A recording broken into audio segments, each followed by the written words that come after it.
दोस्तों नमस्कार।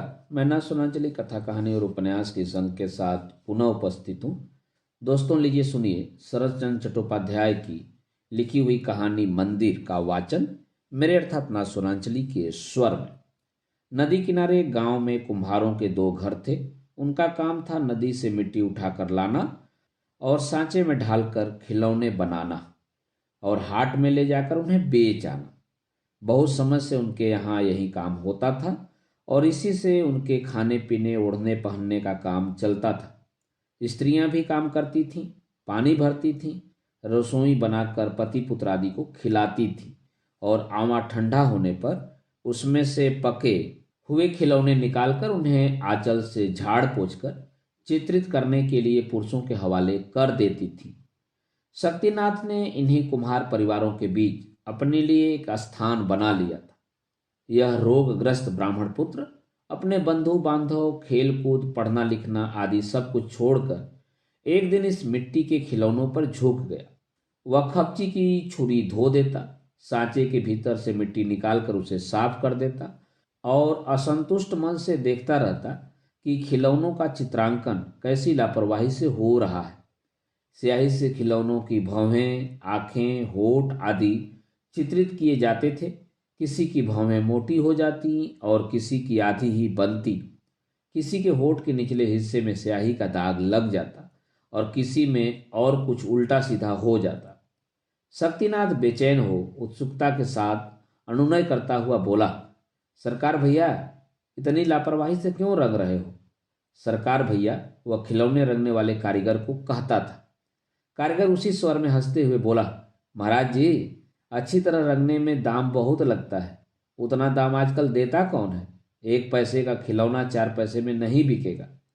शक्तिनाथ बहुत कहने सुनने पर भी इस विषय पर मात्र थोड़ी सी बात समझ सका कि 1 पैसे का खिलौना 1 ही पैसे में बिकेगा, चाहे उसकी भौवें हों या न हो या आधी ही हो। दोनों आंखें चाहे एक सी हों या अलग अलग तरह की, जैसी भी हो मिलेगा वहीं 1 पैसा। कौन नाहक ही इतनी मेहनत करे?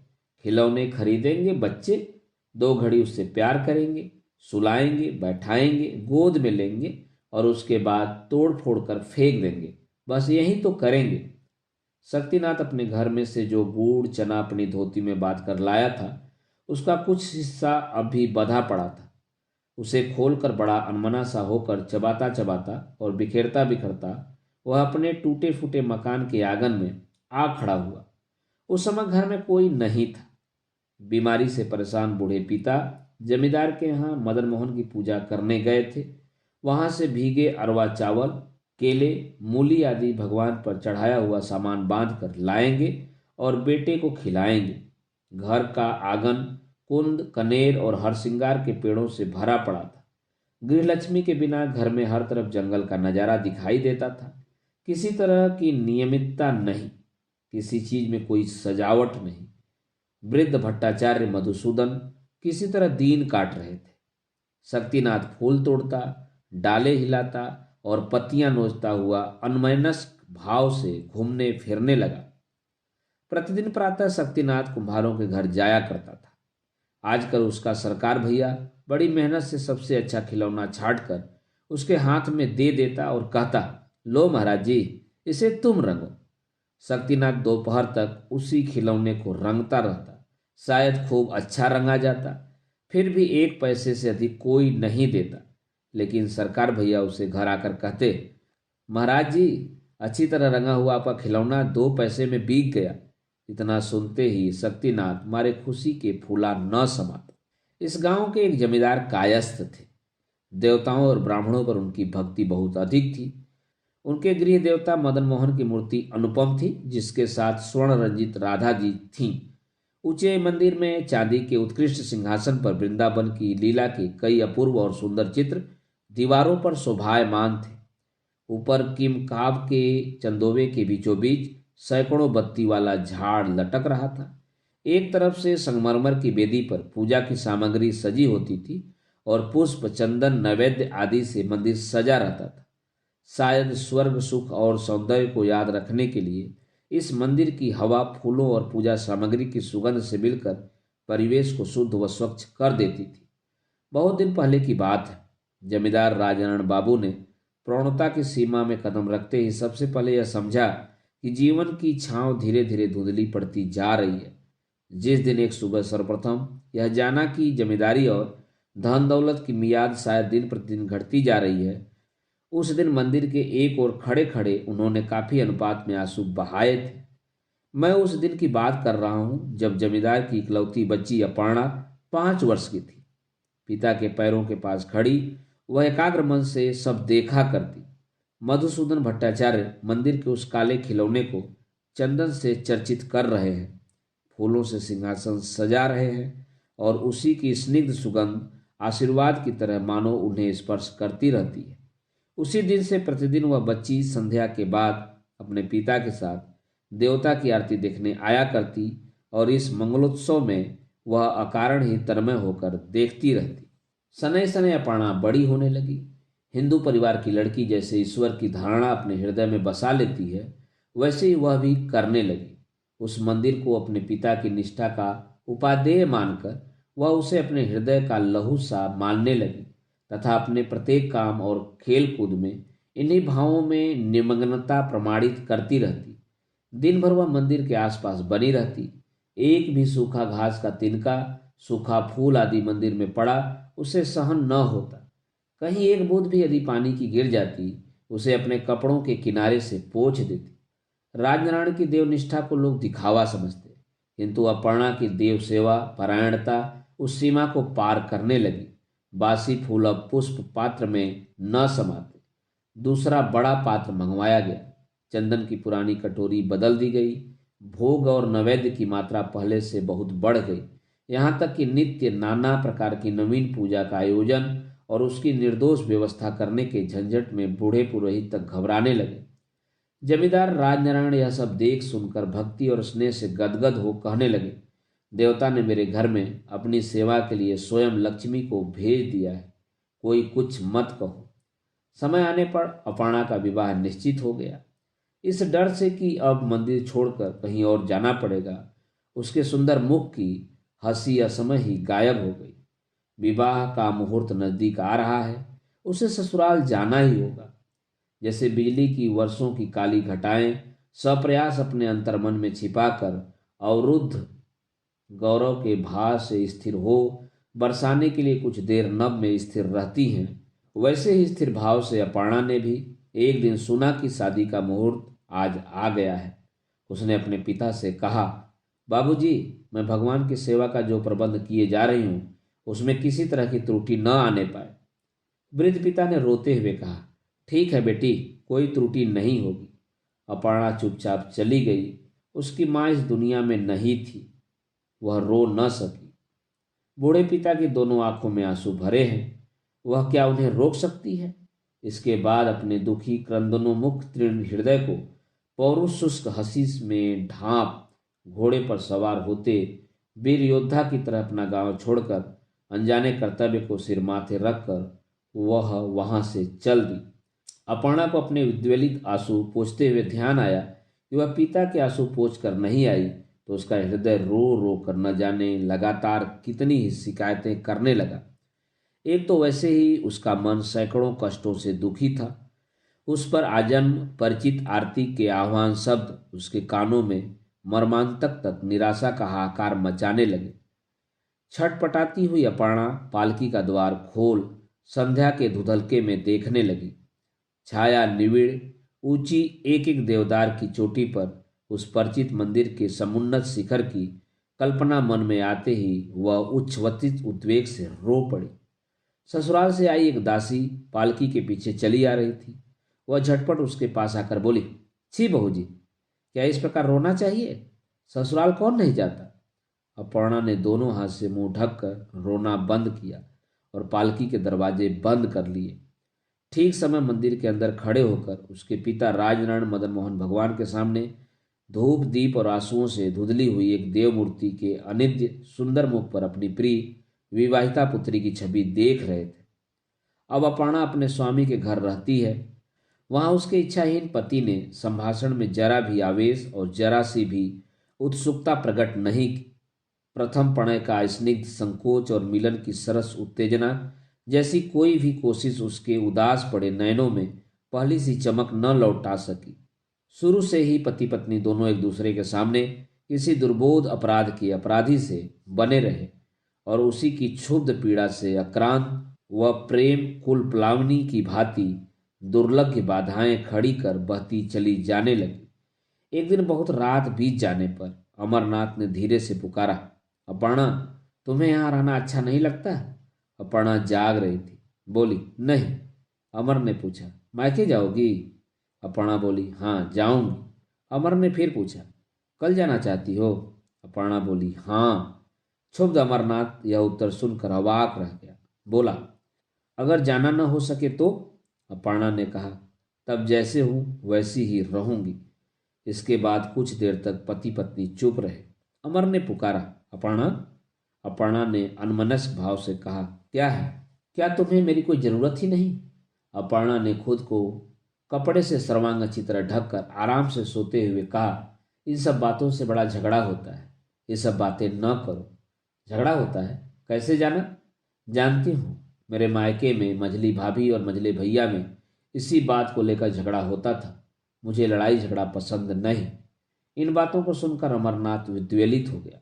अंधेरे में टटोलता हुआ जैसे वह इस बात को जानने का प्रयास कर रहा था कि अचानक उसके हाथ वह बात आ गई तो बोला, आओ अपर्णा, हम भी झगड़ा करें। इस तरह रहने के बजाय तो लड़ाई झगड़ा लाख गुना अच्छा है। अपर्णा स्थिर भाव से बोली, छी, झगड़ा क्यों करने चले? तुम सो जाओ। इसके बाद अपर्णा सारी रात जागती रही या सो गई, अमरनाथ रात भर जाग कर भी न समझ सका। सुबह से शाम तक अपर्णा का सारा दिन काम काज और जप तप में बीत जाता। रस रंग और हंसी मजाक में उसका मन रमता न देखकर उसके बराबर की लड़कियों ने मजाक मजाक में उसे क्या क्या न कहना शुरू कर दिया। नंदे उसे गुसाई जी कहकर खिल्ली उड़ाती तो भी वह उनके टोले में न घुल मिल सकी। वह बार बार यही सोचती कि नाहक ही दिन बीतते जा रहे हैं और एक वह अदृश्य आकर्षण जिससे उसका प्रत्येक रक्त कण प्रीति प्रतिष्ठित उस मंदिर की ओर भाग जाने के लिए पूर्णिमा में समुद्र की लहरों सा मन के सभी कुल उपकुल दिन रात पछाड़े खाता उद्वेलित ही रहता। उसे कैसे रोका जाए? घर गृहस्थी के काम से या छोटे मोटे हास प्रयास से उसका दुखित मन भारी भ्रांति को लेकर आप ही आप चकर घिन्नी बन रहा है। ऐसे में उसके पास पति का लाड़ प्यार और स्नेह, परिवार वर्ग की प्रीति संभाषण कैसे पहुंच सकेगा? किस तरह वह समझे कि कुमारी की देश सेवा से नारित्व के कर्तव्य का सारा प्रयोजन पूरा नहीं किया जा सकता। अमरनाथ के समझने की भूल है कि वह उपहार की वस्तुएं लेकर अपनी पत्नी के पास आया। दिन के लगभग 9-10 बजे होंगे। स्नान आदि से निवृत्त हो अपर्णा पूजा के लिए जा रही थी। अमरनाथ ने यथासंभव मधुर कंठ से कहा, अपर्णा, तुम्हारे लिए उपहार लाया हूं, कृपया लोगी क्या? अपर्णा ने मुस्कुराते हुए कहा, लूंगी क्यों नहीं। अब क्या कहना था? अमरनाथ के हाथ में चांद आ गया। वह खुशी से एक सुंदर रुमाल में लिपटे सुफियाना डिब्बे का ढक्कन खोलने लगा। ढक्कन के ऊपरी सुनहरे अक्षरों में अपर्णा का नाम लिखा हुआ था। अब अपर्णा का चेहरा देखने के लिए उसने अपर्णा के मुंह की तरफ देखा तो उसे लगा कि अपर्णा उसकी तरफ वैसे ही देख रही है जैसे कोई आदमी कांच की नकली आंख लगाकर देखता है। यह देखकर उसका सारा उत्साह क्षण भर में बूझ गया और अर्थहीन हल्की सी हंसी से वह अपने आप को छिपाने लगा। शर्म के मारे स्तब्ध रह जाने पर भी उसने बक्से का ढक्कन खोलकर कई सुगंधित तेलों की शीशियां और न जाने क्या क्या चीजें निकालनी शुरू की, परंतु अपर्णा ने उसे रोक कर कहा, क्या ये सब मेरे लिए लाए हो? अमरनाथ के बजाय जैसे किसी दूसरे ने जवाब दिया, हाँ, तुम्हारे लिए ही लाया हूं, दिलखुश की शीशियां। अपर्णा ने पूछा, बक्सा भी मुझे दे दिया क्या? जरूर। तो फिर क्यों फिजूल में इन्हें बक्से से निकाल रहे हो? सब कुछ इसी में रहने दो। अच्छा, रहने देता हूं, तुम लगाओगी ना? एकाएक अपर्णा की भवें सिकुड़ गईं। सारी दुनिया से लड़ाई करके उसका छत बिछत हृदय परास्त होकर वैराग्य ग्रहण कर चुपचाप एकांत में जा बैठा था। अचानक उस पर स्नेह के इस अनुनय ने भद्दे उपहास का आघात किया। विचलित होकर उसने उसी वक्त प्रतिघात करते हुए कहा, नष्ट नहीं होगा, रख दो। मेरे अलावा और भी बहुत लोग इसे प्रयोग करना चाहते हैं। इतना कहकर अपर्णा उत्तर की प्रतीक्षा किए बिना पूजा घर में चली गई। अमरनाथ व्याकुल हो उस अस्वीकृत उपहार पर हाथ धरे उसी तरह बैठा रहा। पहले उसने मन ही मन 1000 बार स्वयं को निर्बोध कहकर अपमानित किया, फिर बाद में उसने गहरी सांस भरकर कहा, अपर्णा तुम पत्थर हो। उसकी आंखों में आंसू भर आए। वह वहीं बैठा बैठा आंखें पोंछने लगा। अपर्णा यदि साफ साफ कहकर इनकार कर देती तो बात कुछ और ही प्रभाव डालती। वह जिस तरह इनकार किया तो जैसे अस्वीकृति की सारी कला उसकी देह पर पूत गई। इसका प्रतिकार वह कैसे करे? क्या वह अपर्णा को उसके पूजा के आसन से खींचकर ले आए और उसके सामने उन सभी उपेक्षित उपहारों को पाव मार कर तोड़ फोड़ दे और सबके सामने दृढ़ प्रतिज्ञा करे कि अब वह उसका मुंह न देखेगा? वह क्या करे, कितना और क्या कहे, कहाँ लापता होकर चला जाए? क्या भस्म रंगाकर साधु संत ही हो जाए और कभी अपर्णा के दुर्दिनों में अचानक आकर रक्षा करे? इस तरह संभव असंभव सब प्रकार के उत्तर प्रत्युत्तर और वाद प्रतिवाद उसके अपमानित मस्तिष्क में व्याकुलता के साथ पैदा होने लगे। परिणाम यह हुआ कि वह उसी जगह और उसी तरह बैठा रहा और रोने लगा, किंतु किसी भी तरह उसके आदि से अंत तक के उद्विग्न संकल्पों की लंबी फहरिस्त खत्म न हो सकी। उस घटना के बाद 2 दिन और रातें व्यतीत हो गई। अमरनाथ घर सोने नहीं आया। उसकी मां को जब यह बात मालूम हुई तब उन्होंने बहू को बुलाकर थोड़ा बहुत डांटा डपटा और पुत्र को बुलाकर समझाया बुझाया। ददिया सास भी इस मौके पर जरा मजाक उड़ा गई। इस तरह 5-7 में बात हल्की पड़ गई। रात को अपर्णा ने पति से क्षमा याचना की और कहा, अगर मैंने आपके मन को कष्ट पहुंचाया हो तो मुझे क्षमा कर दीजिए। अमरनाथ बात नहीं कर सका। पलंग के किनारे बैठकर बिछौने की चादर को बार बार खींचकर उसे सीधा साफ करने लगा। उसके सामने ही अपर्णा खड़ी थी। उसके चेहरे पर म्लान मुस्कान थी।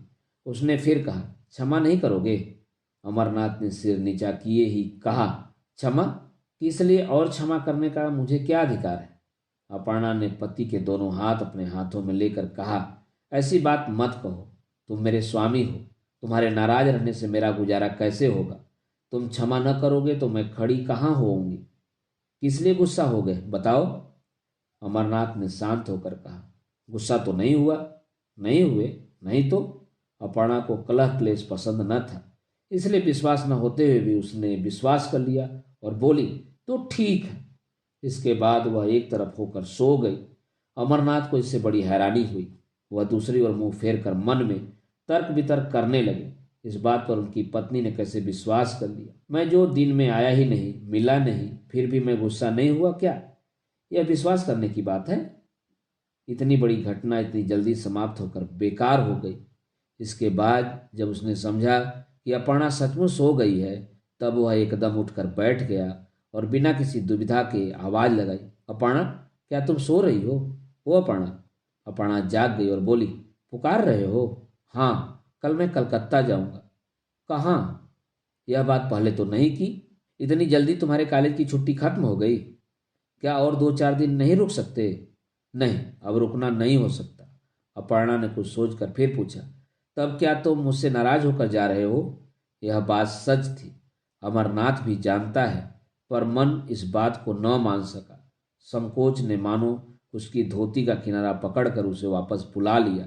उसे शक हुआ कि कहीं अपना निकम्मापन प्रमाणित कर वह अपर्णा के सम्मान को चोट न पहुंचा दे। इस तरह उत्सुकता विहीन नारी निश्चेष्टता ने उसे विमोहित कर दिया। पतित्व का जितना तेज उसने अपने स्वाभाविक अधिकार से प्राप्त किया था, उसे अपर्णा ने इन 4-5 महीनों में धीरे धीरे खींच कर निकाल दिया।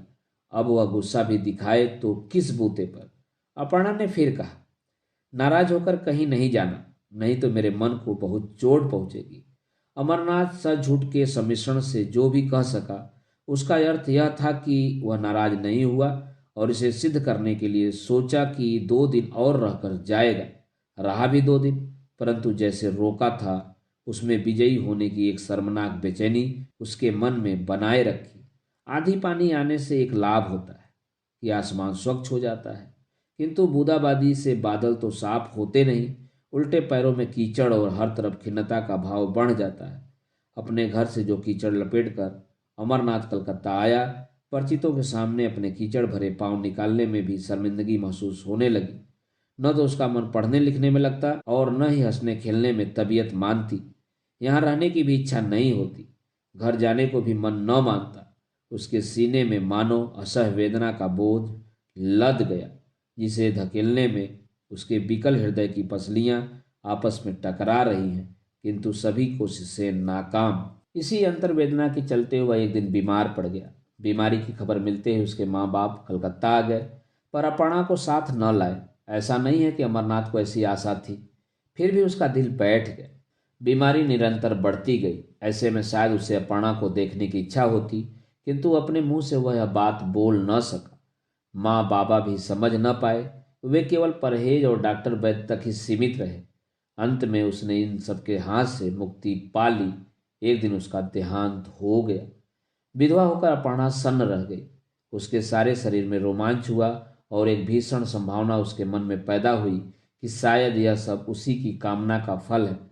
शायद इतने दिनों से वह मन ही मन यह चाहती थी, अंतर्यामी ने इतने दिनों के बाद उसकी कामना पूरी की।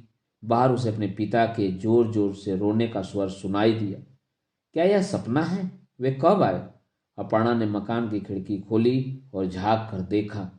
सचमुच ही राजनारायण बाबू बच्चों की तरह जमीन पर पड़े रो रहे हैं।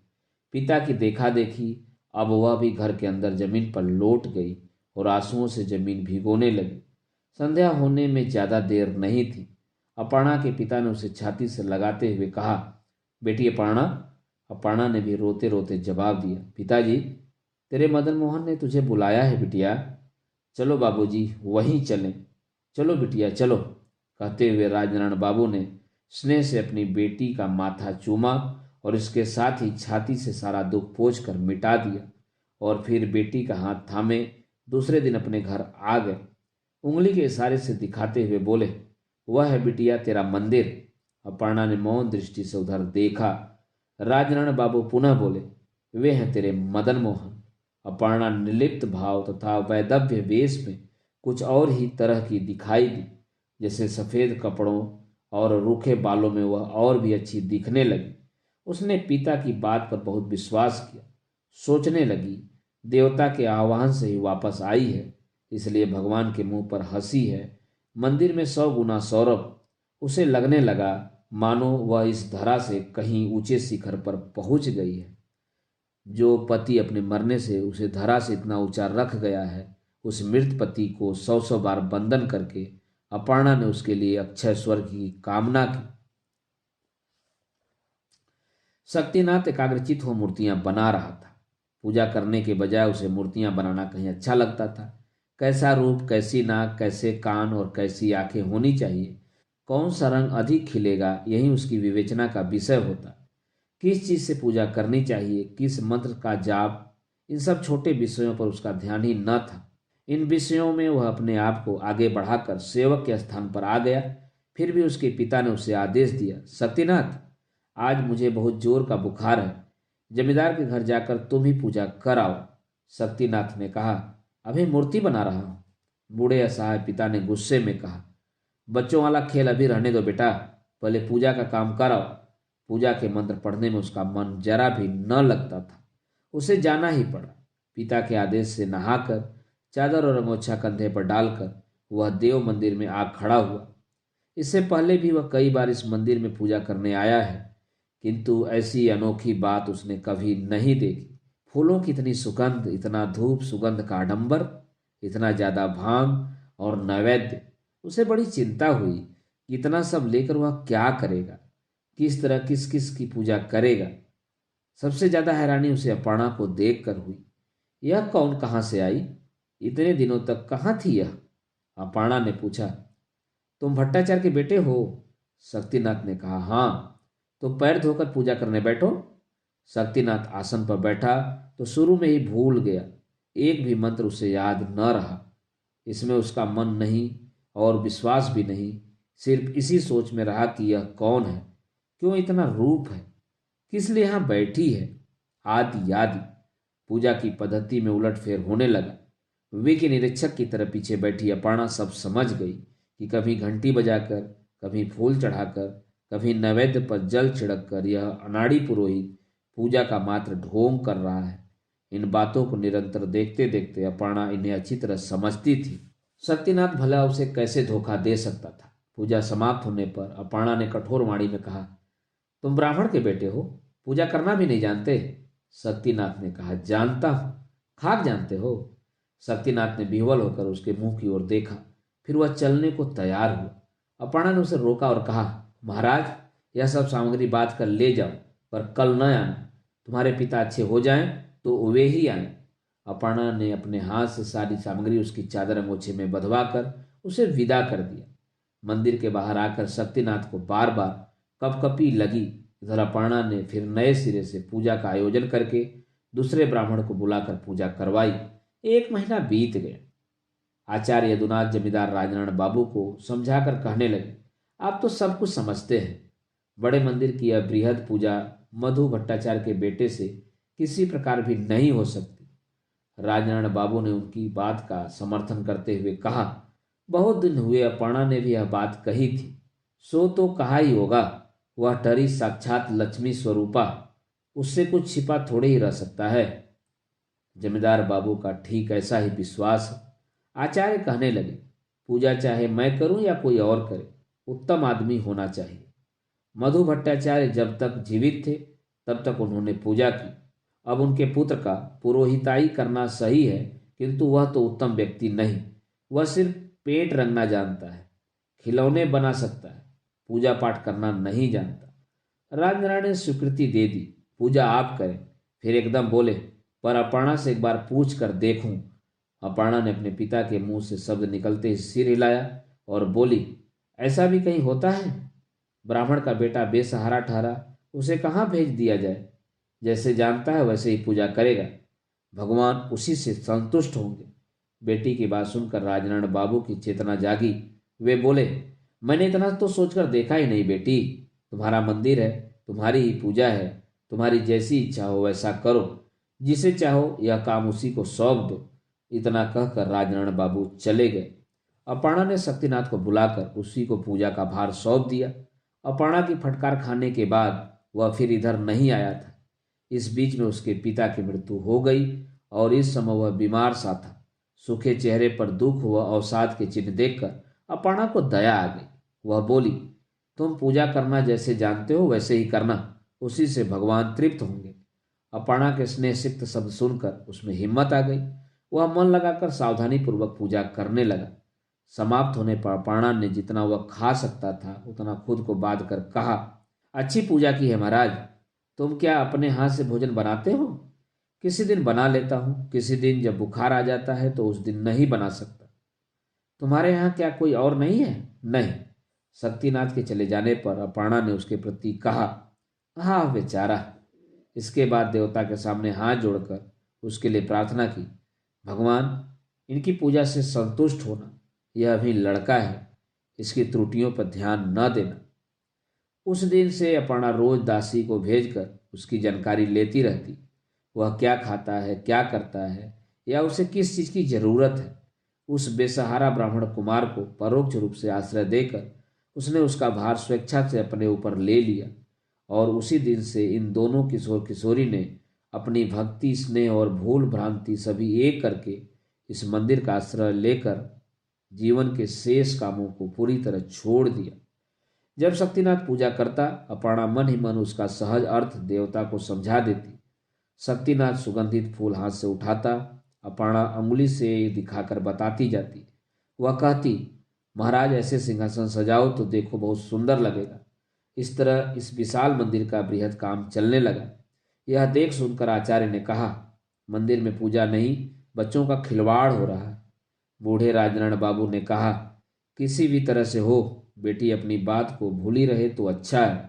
रंगमंच पर जैसे पहाड़ पर्वत एक ही क्षण में गायब होकर वहां राजमहल कहीं से आकर खड़ा हो जाता है और लोगों की सुख संपदा में दुख दैन्य तक के निशान मिट जाते हैं, वैसे ही शक्तिनाथ के जीवन में भी हुआ।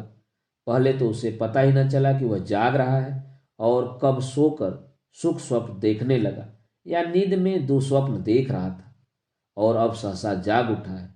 फिर भी उसके पहले वाले विक्षिप्त खिलौने बीच बीच में उसे यह बात याद दिलाकर कहते कि इसका दायित्व देव सेवा की सोने की कड़ी ने उसके पूरे शरीर को जकड़ लिया है और रह रहकर वह झंझना उठती है।